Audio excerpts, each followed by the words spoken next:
اب سے کچھ عرصہ پہلے تک کم از کم پاکستانی عوام تو آذربائیجان کے شہر باکو کی وجہ سے صرف اس کا ایک سیاحتی پہلو ہی جانتی تھی، مگر پھر اچانک گزشتہ ہفتے social media per Azerbaijan is not alone اور پاکستان اسٹینڈز ود آذربائیجان جیسے ہیش ٹیگز ٹرینڈ کرنے لگے تو اب سمجھ آئی ہے کہ یہاں سیاحت ہی نہیں بلکہ ایک خاصا پرانا اور پیچیدہ تنازع بھی ہے جس پر اب تو جنگ بھی شروع ہو چکی ہے۔ تو ہم نے سوچا کہ کیوں نہ ہم آپ کو آذربائیجان اور آرمینیا کے بارے میں کچھ حقائق بتائیں اور یہ بھی بتائیں کہ اب یہ دونوں ملک لڑ کیوں رہے ہیں۔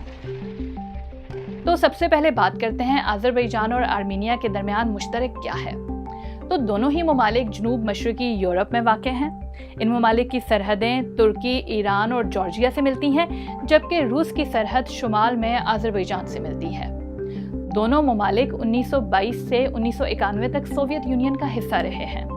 اب آذربائیجان کے بارے میں آپ کو بتائیں کہ یہاں اکثریت مسلمانوں کی ہے، لیکن ریاست کا مذہب اسلام نہیں ہے اور اپنے آئین کے مطابق یہ ایک سیکولر ملک ہے۔ یہ ملک تیل کے وسائل سے مالا مال ہے۔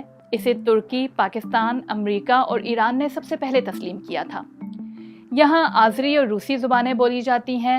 ملک کے موجودہ صدر کے دور میں آذربائیجان بین الاقوامی سطح پر خاصا متحرک رہا ہے، لیکن انسانی حقوق کی تنظیمیں ان پر آزادی رائے پر قدغن لگانے اور صحافیوں اور کارکنان کو گرفتار کرنے کا الزام بھی لگاتی ہیں۔ Now, unlike آذربائیجان، آرمینیا ایک لینڈ لاکڈ ملک ہے، یعنی یہ دیگر ممالک میں گھرا ہوا ہے اور یہاں سمندری راستہ بھی نہیں ہے۔ یہاں اکثریت مسیحی افراد کی ہے، لیکن آئین میں ریاست اور مذہبی اداروں کو ایک دوسرے سے الگ رکھا گیا ہے۔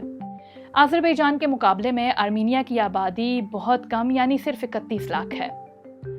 یہاں آرمینین اور روسی زبانیں بولی جاتی ہیں اور آرمینیائی نسل کی قوم آباد ہے۔ اس خطے کی تاریخ دیگر یورپی ممالک سے بھی پرانی ہے۔ یہ خطہ قدیم ترین مسیحی تہذیبوں میں سے ایک ہے۔ آرمینیا میں 4 صدی میں ہی چرچ قائم ہونا شروع ہو چکے تھے۔ تو اب یہ آذربائیجان اور آرمینیا کے بیچ جنگ کیوں شروع ہو گئی ہے؟ اس تنازع کا محور نگورنو کرباخ نامی علاقہ ہے۔ سوویت یونین کے زمانے میں یہ ایک ایسا خطہ تھا جہاں آرمینیائی نسل کے باشندوں کی اکثریت تھی، لیکن وہ آذربائیجان کے حکام کے زیر انتظام تھا۔ جب 80 کی دہائی کے آخری برسوں میں سوویت یونین اپنے خاتمے کے قریب پہنچنا شروع ہو گیا تھا تو نگورنو کرباخ کے مقامی پارلیمان نے اس علاقے کو آرمینیا کا حصہ بنانے کے حق میں ووٹ دے دیا، جس کے بعد یہاں نسلی فسادات شروع ہو گئے تھے۔ دونوں ممالک کے درمیان اس علاقے کو حاصل کرنے کے لیے 80 اور 90 کی دہائی میں کئی جنگیں ہو چکی ہیں۔ دونوں ممالک جنگ بندی پر تو اتفاق کر چکے ہیں، لیکن کسی امن معاہدے تک نہیں پہنچ پائے۔ دسیوں ہزار افراد ہلاک اور کم از کم 10 لاکھ افراد نقل مکانی پر مجبور ہوئے ہیں۔ 1994 میں روس کی کوشش سے ہونے والی جنگ بندی سے پہلے نگورنو کرباخ مکمل طور پر آرمینیائی فوج کے کنٹرول میں جا چکا تھا۔ اس معاہدے کے نتیجے میں یہ طے ہوا کہ نگورنو کرباخ آذربائیجان کا ہی حصہ رہے گا، لیکن اس کا حکومتی نظام آرمینیائی نسل کے لوگوں کے پاس ہوگا، جنہیں آرمینیا کی حکومت کا تعاون حاصل ہوگا۔ اس کے بعد کئی مرتبہ امن معاہدے کی کوشش میں مذاکرات ہو چکے ہیں۔ فرانس، روس اور امریکہ پر مشتمل بین الاقوامی گروپ ثالث کا کردار ادا کرتا رہا ہے۔ 2016 میں ہونے والی جھڑپوں میں دونوں ممالک کے درجنوں فوجی ہلاک ہوئے تھے۔ یہ مسئلہ اب علاقائی سیاست کی وجہ سے مزید پیچیدہ ہو گیا ہے۔